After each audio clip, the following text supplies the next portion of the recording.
Olá, meu nome é Gustavo Rodolfo Pérez. Eu vou apresentar agora o meu trabalho final da disciplina de tópicos especiais de bioestatística do segundo trimestre de 2025 e o trabalho intitulado Análise dos fatores de risco para infarto utilizando a regressão logística. Uma introdução ao tema. O Instituto de Framingham ele iniciou em 1948 e ele contou com 5.209 participantes saudáveis entre 30 e 60 anos, os quais passavam por avaliações clínicas e laboratoriais a cada 2 anos. E ele foi um marco na prevenção e compreensão das doenças cardiovasculares e é considerado uma ferramenta confiável e de baixo custo. As principais contribuições desse trabalho foi a introdução do conceito de fator de risco em 1961 e a criação do score de risco de Framingham. Hoje ele é considerado a principal ferramenta mundial para estimar o risco de doença cardiovascular. Dentro desse contexto, o objetivo geral do trabalho foi analisar a influência de fatores demográficos, clínicos e comportamentais sobre o risco de infarto, utilizando testes estatísticos e regressão logística binária, de forma a identificar as variáveis que mais contribuem para o aumento da probabilidade de ocorrência de doença cardíaca. Como objetivos específicos, inicialmente descrever as características demográficas, clínicas e comportamentais da amostra, avaliar a associação entre variáveis independentes, contínuas e categóricas e o risco de infarto, e construir e interpretar um modelo de regressão logística binária, considerando as variáveis independentes mais relevantes para estimar a probabilidade de ocorrência de infarto. Com relação aos métodos do trabalho, a base de dados, a fonte dela é o repositório público Kaggle, o dataset intitulado Framingham Heart Study, com o link abaixo. As variáveis eram variáveis sociodemográficas, comportamentais, clínicas e laboratoriais, e o software utilizado foi o RStudio, utilizando linguagem livre. Inicialmente, houve a preparação dos dados, primeiro com a leitura da base de dados, para identificar quais eram as características das variáveis, e logo em seguida foi realizado também o tratamento da base, com a remoção de observações com missings, e com a recodificação das variáveis qualitativas. Foi realizada também uma análise exploratória, com a construção de gráficos na forma de histogramas, boxplot e diagramas de barra, e também testes de correlação na forma de testes de comparação entre grupos, com teste T e teste de Q quadrado, teste T para as variáveis contínuas e Q quadrado para as variáveis categóricas. Anteriormente, dos testes T, foram realizados também testes de normalidade do Shapiro-Wilk para as variáveis contínuas, e após o teste T foi realizado também o teste de tamanho de efeito. Com relação à regressão logística, que foi o modelo escolhido para a realização do estudo, foi escolhido então um modelo binário para risco de infarto, ou sim ou não. Esse modelo ele foi rodado inicialmente com todas as variáveis para se verificar qual era a significância de cada variável independente, para se ter uma ideia de quais as variáveis poderiam sair ou ficar no modelo. Em seguida foi realizada a verificação da multicolinearidade, para ver se tinham variáveis que pudessem estar tentando explicar a mesma coisa, concorrendo uma entre as outras. E em seguida foi realizado a seleção das variáveis pelo critério de Akaique, utilizando o método de backward. E após a seleção das variáveis, foi realizada a montagem do modelo final, então, com as variáveis permanecentes no modelo. Os resultados foram expressos em razão de chance, dentro de um intervalo de confiança de 95%. Foi realizada uma interpretação do efeito de cada variável sobre o risco de infarto e foram montadas curvas logísticas para verificar a probabilidade prevista em função de algumas variáveis contínuas. Lembrando que as outras variáveis foram fixadas, então alguns critérios foram estabelecidos para que elas ficassem como variáveis de controle. Iniciando a apresentação dos resultados, então a base de dados ela era composta por uma amostra inicial de 4.240 indivíduos, sendo 16 variáveis, 15 independentes e uma dependente, mas era uma base com uma presença bastante grande de missings. Então, qualquer indivíduo que tivesse algum valor faltante, ele foi removido da amostra, o que resultou numa amostra final de 3.658 indivíduos. Aqui uma tabela apresentando os dados da base, as variáveis, separado aqui em grupos demográficos, comportamentais, histórico médico, informações clínicas e a variável de previsão. Também a classificação entre nominal, discreta ou contínua, e as variáveis nominais, então, também passaram por um processo de categorização. Aqui estão os critérios para categorização aqui das variáveis. Na análise exploratória, as características iniciais da amostra. Idade média dos participantes, 46,9 anos, com amplitude entre 32 e 70 anos, sendo 55,6% de indivíduos do sexo masculino e 44,4% de indivíduos do sexo feminino. O comportamento em relação ao tabagismo, um pouco mais aqui de fumantes, 51,1% contra 48,9%, tendo uma média de 9 cigarros fumados por dia.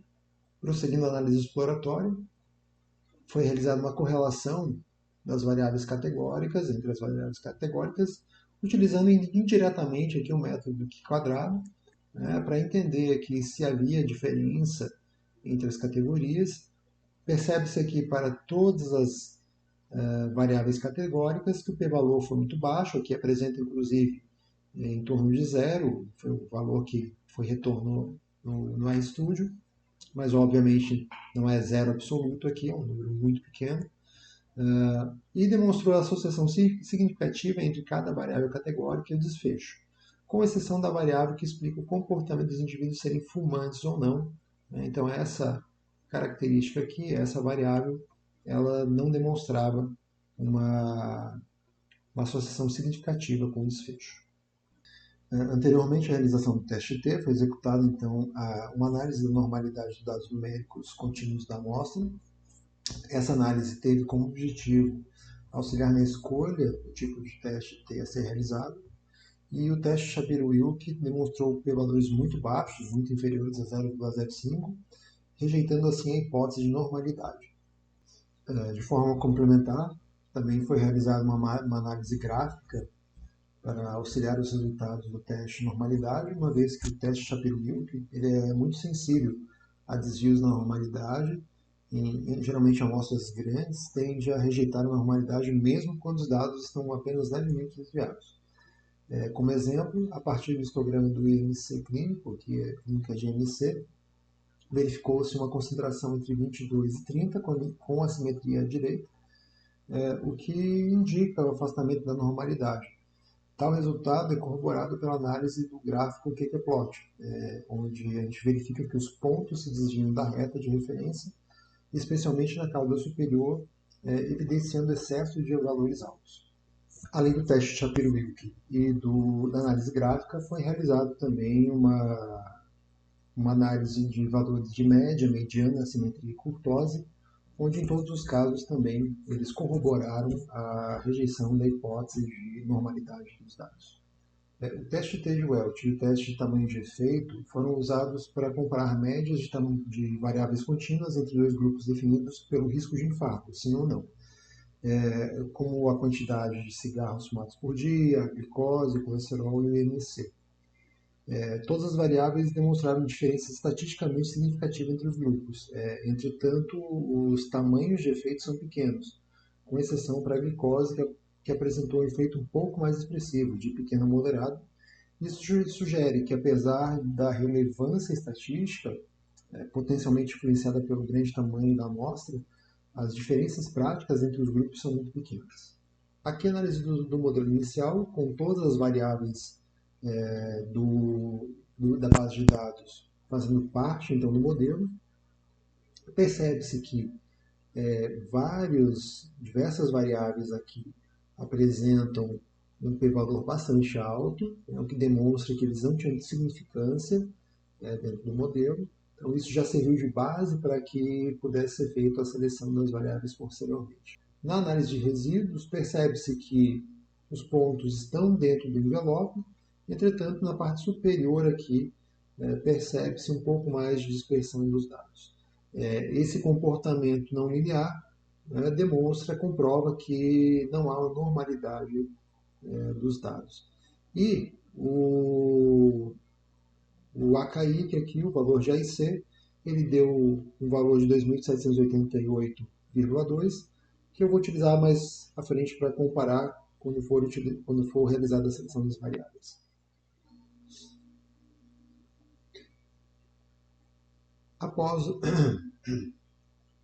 Após a montagem do modelo inicial, foram realizados os testes de multipolinearidade e realizada a seleção das variáveis.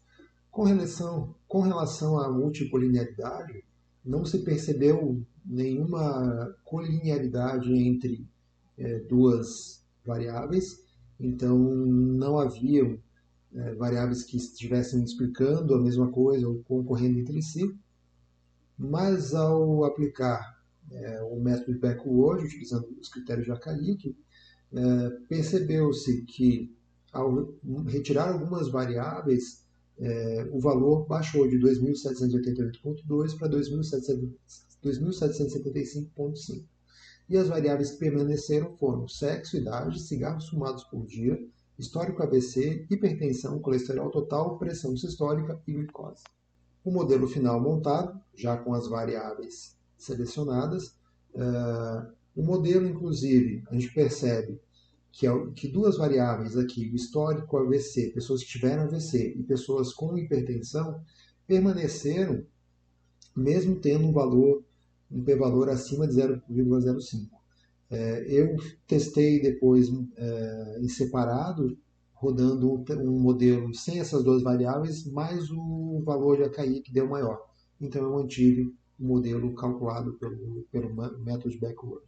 Com relação à análise de resíduos, mantenho o mesmo comportamento, com um pontinho saindo aqui mais do envelope e também demonstrando um comportamento não linear.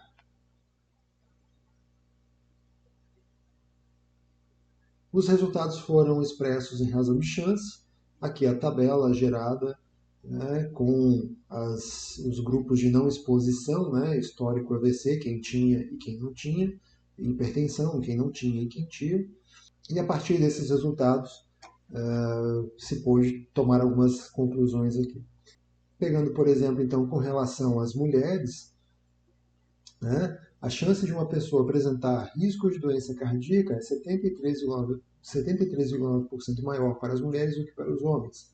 Se pegarmos aqui o comportamento com relação ao número de cigarros fumados por dia, nós percebemos também que se compararmos dois indivíduos fumantes com diferença média de um cigarro fumado por dia entre ambos, o risco de doença cardíaca aumenta 1,98% para o indivíduo com a média maior. Ou seja, uma pessoa que fume 5 cigarros e a outra que fume 6 cigarros em média por dia, aquela pessoa que fuma um cigarro a mais em média por dia vai apresentar um risco maior de aproximadamente 2% de doença cardíaca. Por fim, foram montadas curvas logísticas para verificar a relação, a probabilidade de risco de doença em relação ao número de cigarros fumados por dia e também o risco de doença em relação à idade dos indivíduos da amostra. As outras variáveis permaneceram como variável de controle, e eu optei por separar em masculino e feminino, porque se eu deixasse, por exemplo, apenas feminino fixado, ao calcular a idade média, calcularia a idade média de masculino e feminino. Então eu optei por separar. Então aqui a gente tem a idade média dos homens e das mulheres, o colesterol médio dos homens e das mulheres, para daí ter uma comparação mais justa. Então, na primeira curva, a gente percebe aqui com relação ao risco de infarto em função do tabagismo. Essa primeira curva em vermelho é o das mulheres. A gente percebe que ao longo de toda a curva existe uma probabilidade maior de risco de doença cardíaca em comparação com os homens. Também é interessante notar que tem a presença de indivíduos, de mulheres, tanto no grupo dos que têm maior risco e de menor risco, que não apresentam risco de doença, maior presença de mulheres que fumam maior quantidade de cigarros em relação aos homens. E aqui, em relação à idade, também é a mesma coisa. Ao longo de toda a curva, para as mulheres, elas apresentam uma probabilidade maior do que os homens, né? Então, independente da idade que for pego aqui, as mulheres apresentam maior risco. E como considerações finais, então a análise demonstrou que, embora o conjunto de dados tenha permitido identificar associações estatisticamente significativas, também verificou-se uma variabilidade bastante grande nos resultados. Os resultados apontaram uma tendência de risco maior para as mulheres, mesmo quando as outras variáveis que estivessem fixadas tivessem valores muito próximos dos homens, e tal resultado ele contrasta com a percepção de que homens tradicionalmente constituem um grupo mais exposto ao risco cardiovascular, evidenciando assim a necessidade de atenção diferenciada ao grupo feminino. Aqui apresento alguns gráficos que não foram apresentados, não foram tratados aqui até por questão de tempo, mas que foram gerados, né, a partir da sintaxe. E seria isso. Muito obrigado.